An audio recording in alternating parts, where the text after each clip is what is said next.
দেখ এখানে বলেছে যে Raju of Bihar sent 100 TV sets of Milan of Mumbai on consignment basis. তাহলে রাজু বিহারে থাকে, মিলন থাকে মুম্বাইতে, তাই তো? তার মানে রাজু হচ্ছে কনসাইনার আর মিলন হচ্ছে কনসাইনি। কস্ট প্রাইস বলেছে 5,000 টাকা। তো কতগুলো জিনিস পাঠিয়েছে? 100টা। এবার রাজু পেড করেছে 100 টাকা হচ্ছে কাটেজ, 1500 টাকা রেলওয়ে ফ্রেট অ্যান্ড 400 টাকা insurance premium.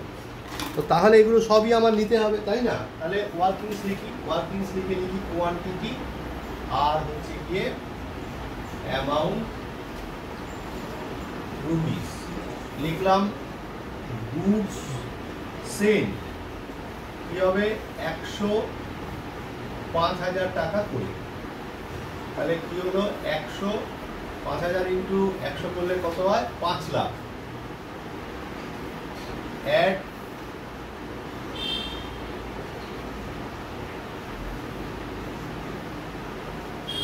consignors all expenses। তাহলে consignor all expenses কি আছে?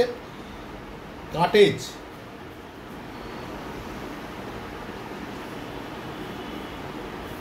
কাটেজ হচ্ছে 1,500 টাকা। রেলওয়ে ফেটটা কত রে?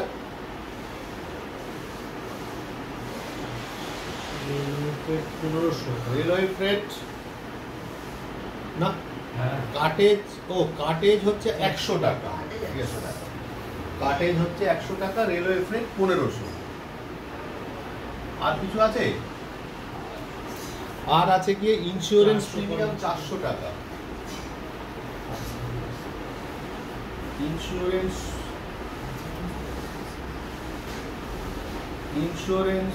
প্রিমিয়াম 400 টাকা হলো।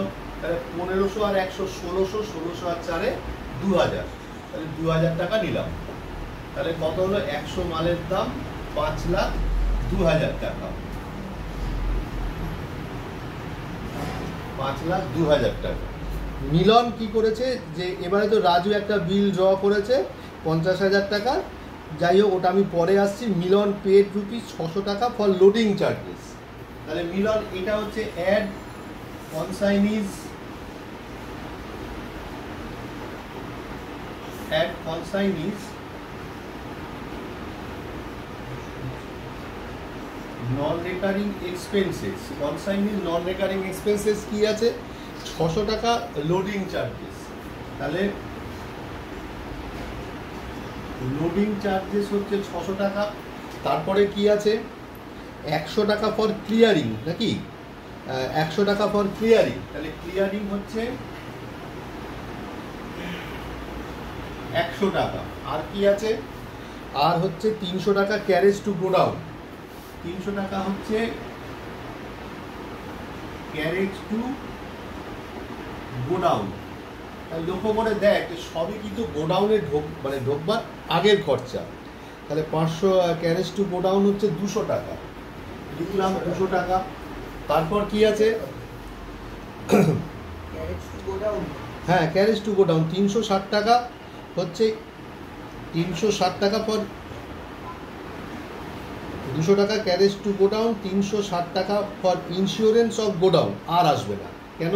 তার কারণটা হচ্ছে গোডাউনের ইন্স্যুরেন্সটা বারবার হয়, এটা রেকারিং খরচা। আর 100 টাকা অ্যাডভার্টাইজমেন্ট, মানে এটা সেলিং নেচারের খরচা, এটাও আসবে না। তাহলে কি হলো? 6 আর 1 7 আর 2 9। তাহলে যেটা দাঁড়ালো 100 মালের দাম দাঁড়ালো 5,02,900। 5,02,900 হলো। হওয়ার পর এবারে লক্ষ্য করে দেখ ও কি করেছে। 5,400 টাকায় 10টা মাল বেচেছে, আর 80 টাকায় 80টা মাল 5,500 টাকায় বেচেছে, তাই না? তাহলে মোট কতগুলো মাল বেচেছে? 90টা। তাহলে লিখলাম লেস সেল 90টা। তাহলে কত হলো আনসোল্ড? আনসোল্ড হলো 10। তাহলে এখানে যেটা আমরা দেখতে পাচ্ছি যে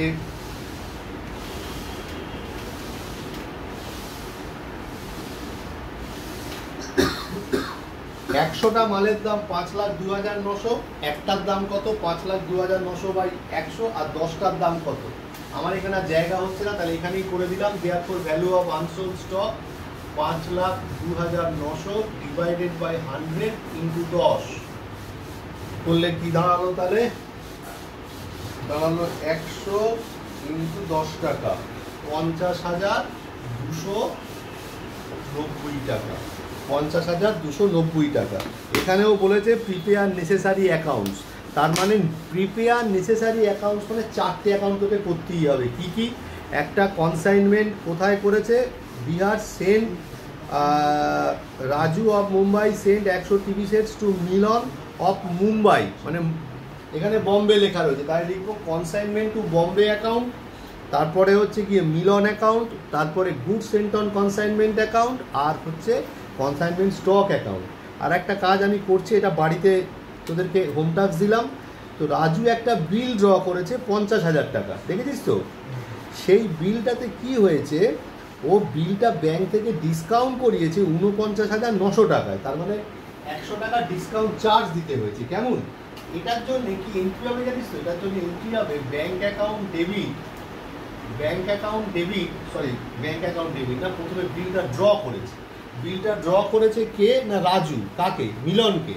তাহলে যদি বিল ড্র করে তাহলে এন্ট্রি হবে বিল রিসিভেবল অ্যাকাউন্ট ডেবিট টু হচ্ছে গিয়ে মিলন অ্যাকাউন্ট, হলো কত টাকা? 50,000 টাকা। 50,000 টাকা তো নাকি? হ্যাঁ, 50,000 টাকা। 50,000 টাকা। তাহলে 50,000 টাকার বিল ড্র করেছে, হলো? তাহলে এটা তুই তাহলে কি করবি, যে তোর মিলন অ্যাকাউন্টে ক্রেডিট দিকে লিখবি বাই বিল রিসিভেবল, ড্যাশ দিয়ে অ্যাকসেপ্টেন্স রিসিভ, আর 100 টাকা কি ডিসকাউন্ট অন বিল। তো তাই এই ডিসকাউন্ট অন বিলটা কে কাটে? এটা ব্যাংক কাটে, এটা ফিনান্সিয়াল এক্সপেন্সেস।